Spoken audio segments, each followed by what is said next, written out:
On paper, this set had everything. 4 unique minifigures, a legendary Clone Wars starfighter, an iconic design reborn.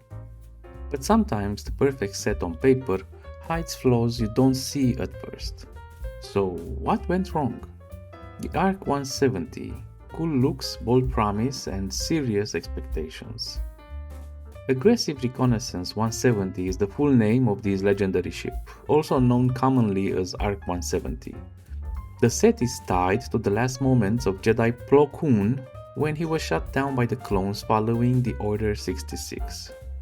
Released in January 2025, this set came as one of the first releases that made LEGO fans sour a bit from the new set's imbalanced price per piece and sign of things to come. At €70 and a few bricks short of 500 pieces, you would expect the set to compensate with minifigs, and it tries to do that with 4 minifigs included. The box art looks good, and on the back we can see the fighter landed in a base somewhere, while also showing us how kids might play with its various features. One of the things I learned via this set is the fact that the ship has 3 crew, one being the pilot, one being the co-pilot, and the last one being the tail gunner, together with an astromech for general assistance. I have to give it props though for being the biggest ARC-170 release to date, as the previous 2 sets had around 400 pieces, so this one definitely adds a few critical details.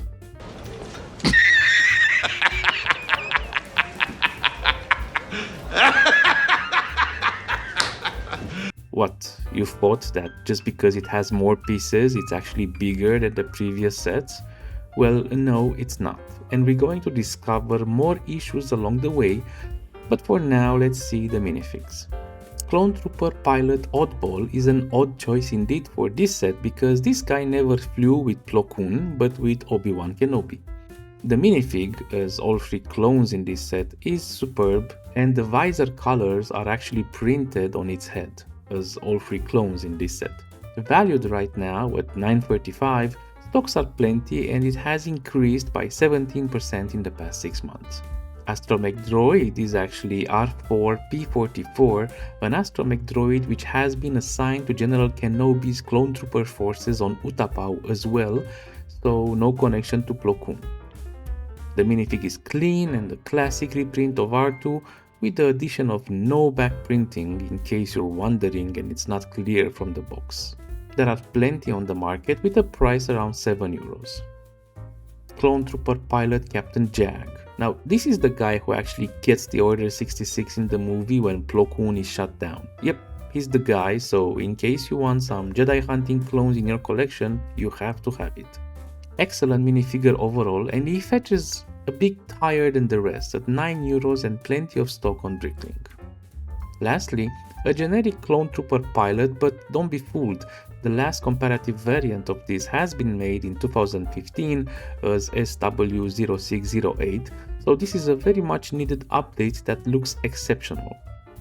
We can see that there's a demand for this, that it actually has the fewest minifigs on sale on Bricklink right now, with demand closing in fast, and the price is almost up to €11. So never underestimate the perfectly normal clones versus the named ones. In total, these 4 minifigs will be worth around €36, which is right smack half of the set value. So if you're buying the set at 20% off, meaning €56, you're actually only paying €20 for the build. Good news for minifigs collectors and Bricklink shops, as the price per piece goes down to 7 cents after discounting the minifigs, so we do award it 2 stars. In terms of minifigs, all 4 are exclusive, which is a big boost to the set for investing potential. In terms of remastering, yes, this set has been made before in 2005 and 2010, so we have a big chunky gap between the last release and this one, which should make people desire this new version more despite its faults. The set is not exclusive, so no bonus stars here. And now we're going for appeal, and this is where things get complicated. If this was the only version existing, we would happily rate it 5 stars and be done with it, but it's not. The previous versions had less pieces but were bigger than this build and much more well proportioned. So let me put this in other words. This set has more pieces but also less details, and it's more expensive but also smaller than the previous versions. Do you get my frustration? Let's quickly go to the bad things LEGO has done.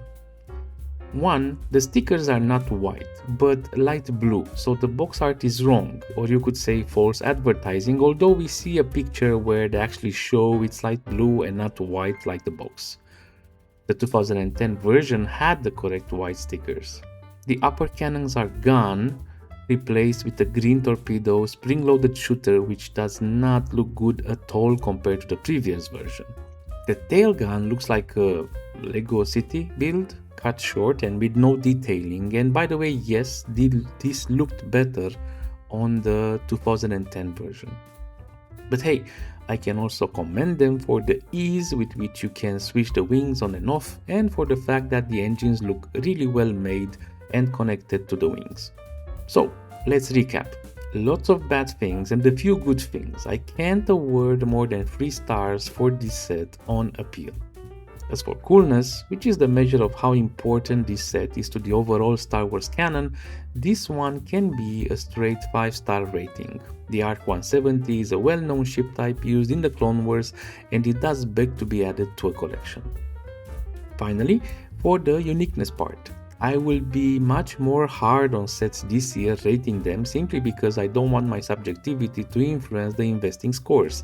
I am hard, but I am fair!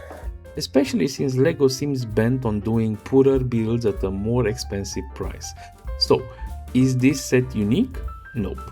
It has been done twice before and it has been done better, so this set cannot for a fact get any bonus stars here. This all combines to a value rating of 491. Such a shame to see a modern release do much worse than the old ones, but what can we do? It is a good set investing wise, mainly on the shoulders of the minifigures. It could have been an excellent set if the price would have been a bit lower and the overall build would have stayed at the same level as the previous releases. Even so, here's what you should do.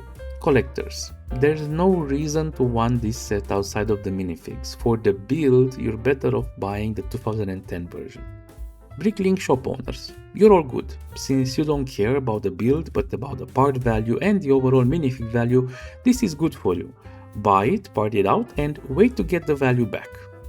Investors, you should get a few in your stock, but prioritize other higher rating items. Of course, if you get this at 30, 40, 50% off, it suddenly becomes quite attractive due to the minifig price. Well, thank you very much for watching, and throw us a like and subscribe if you want more content like this. I hope this analysis made sense to you, and if it did not, then leave a comment and tell me how awful I am. If you want to check out more LEGO investing data, go watch our December LEGO Star Wars sales on Amazon, bound to provide some surprises to you all. Take care and happy hunting!